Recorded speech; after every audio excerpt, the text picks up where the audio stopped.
खेल की दुनिया के ओलंपिक से तो हम सब परिचित हैं, पर क्या आपने कभी शादियों के ओलंपिक के बारे में सुना है?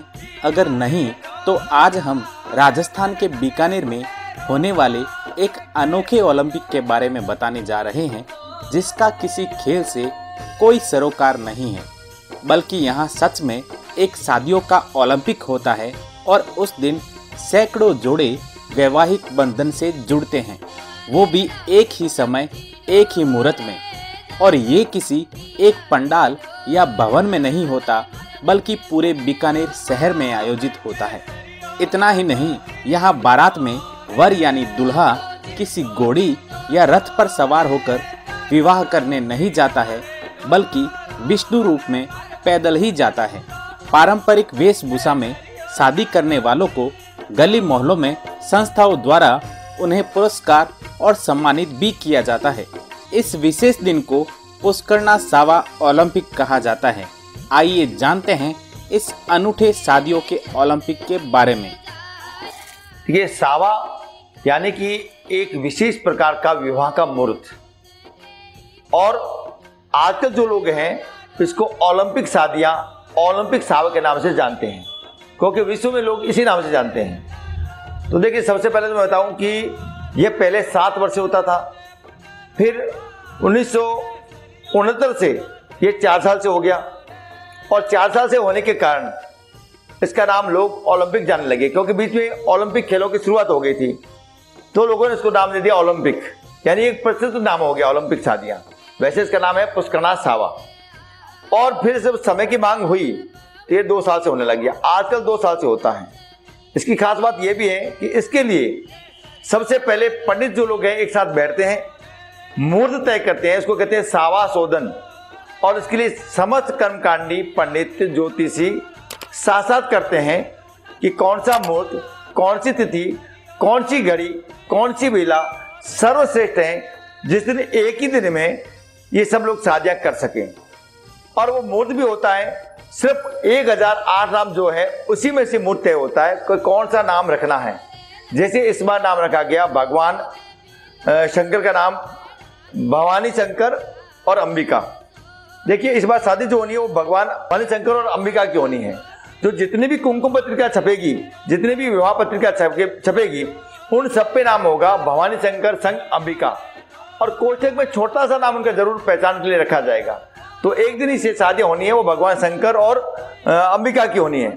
लेकिन भगवान शंकर ने जब शादी की थी वास्तव में, तो भगवान विष्णु का गणवेश दान किया था, सज धज के शादियां की थी, तो वो वही स्वरूप इस पुष्करना सावा में देखने को मिलता है। यानी शंकर जो है वो विष्णु का स्वरूप धर के ही शादी की थी, वही स्वरूप इस सावा में आज भी कायम है। बीकानेर में पुष्करना ब्राह्मण बड़ी संख्या में रहते हैं और हजारों वर्ष पुरानी सावा संस्कृति को सहेजे हुए हैं। पुष्करना सावे के दौरान हजारों घरों में मांगलिक कार्य संपन्न होते हैं। यज्ञोपवीत संस्कार से लेकर विवाह तक के कार्यक्रम इन दिनों पूरे शहर में देखे जा सकते हैं। शहर का लगभग हर घर किसी न किसी रूप में इससे जुड़ा हुआ होता है। बीकानेर के पुष्करना समाज की इस परंपरा को समझते हुए राजस्थान सरकार ने भी बीकानेर शहरी परकोटे को अब स्थायी रूप से एक छत घोषित कर दिया है। पुष्करना सावा ओलंपिक वाले दिन बीकानेर में जितने भी परिवारों या घरों में शादियां होती हैं, वह सामूहिक ही मानी जाती है, जो कि अपने आप में इस संस्कृति का एक अनूठा उदाहरण है।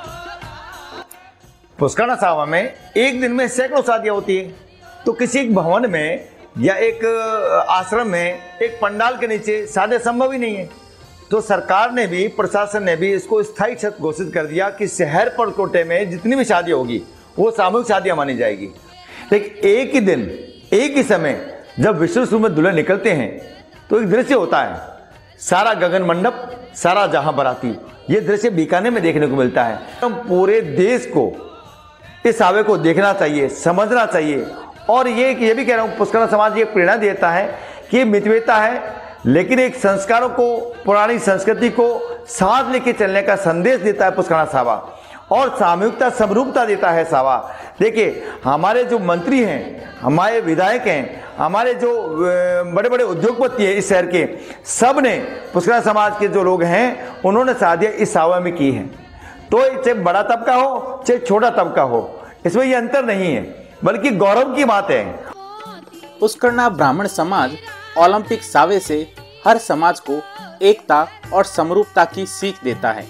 समाज का हर वर्ग इस दिन विवाह करता है, जो छोटे बड़े, ऊंच नीच और गरीब अमीर के भेद को खत्म करता है।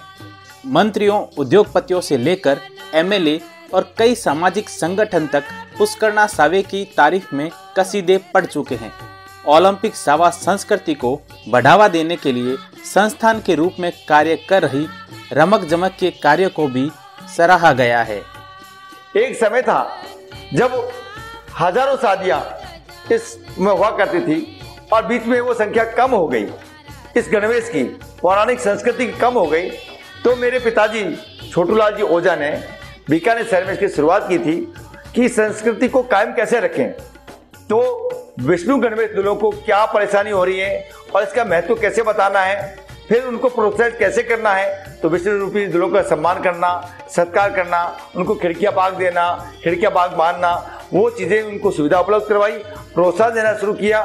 और आज वो परंपरा पहले से संख्या बढ़ गई है वापस, जो कम हो गई थी। पार्टी गोटा, गेड़िया खड़ाऊ, जो ट्रेडिशनल चीजें हैं, रमक जमक आज भी उपलब्ध करवाता है, खिड़कियां बाग आज भी उपलब्ध करवाता है।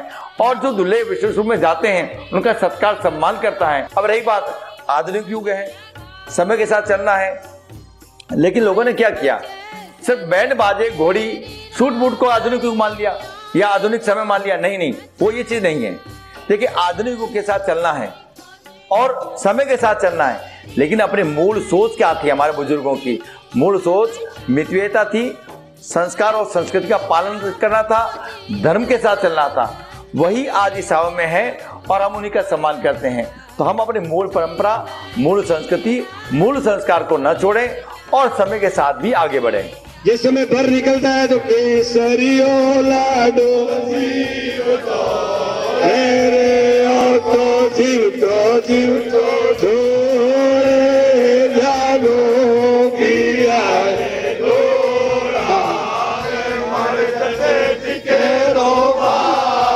केसरियो लाडो।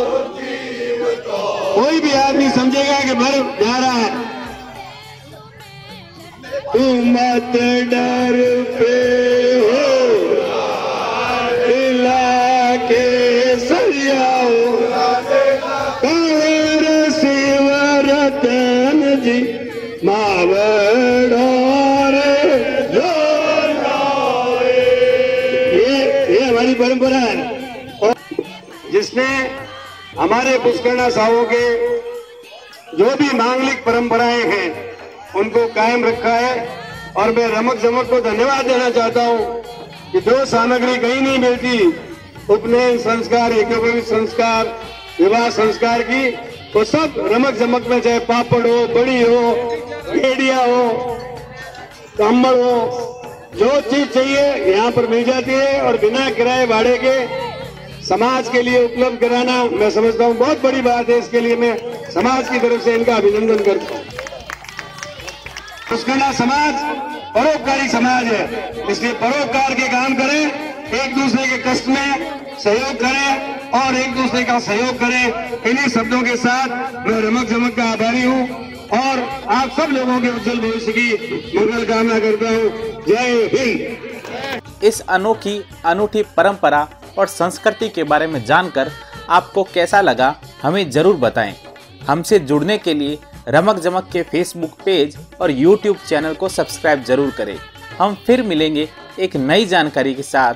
तब तक मुझे यानी राधे कृष्ण ओझा को अनुमति दीजिए। नमस्कार।